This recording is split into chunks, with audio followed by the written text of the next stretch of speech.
त्यांच्या घरी. अहो 15 दिवस झाले तुम्ही म्हणते. हा. एवढे दिवस कुठे ठेवताय का जावायला? अरे पटायला पाहिजे जास्त त्याला ना.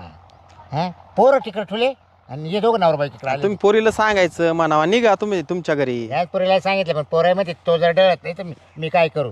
मी म्हटलं का आपल्याला जायचं ते नुसतं अंगाव कुदत पोर म्हणते. काय खरं याच्यामध्ये सांगा बरं. मला इज्जत घालायला आले काही इकडं नाव एवढं दिवपाळीचं करेल होतं तुम्हाला सांगतो. हा दबडे मोकळे करून टाकले. फार फराळ पाणी काहीच ठेवलं नाही.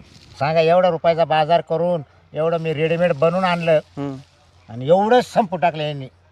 हां नातू मावले आणायचे ते ठुले त्याच्या आईबापायचं आणि हे आले इकडं का आला दिवाळीला. हां मग तुमचं जावय असंच दिसतोय मला. असं नाही तर मग काय एवढे दिवस कोणी जावाय राहतो कधी एक दिवस तरी राहायला कोणाला सवड आहे का. अहो तुम्हाला एक सांगू का खरं हां म्हणजे राग नका येऊन देऊ. नाही राग यायचं काय काम आहे हो. तुम्हाला सांगतो आजूबाजूचे भाऊ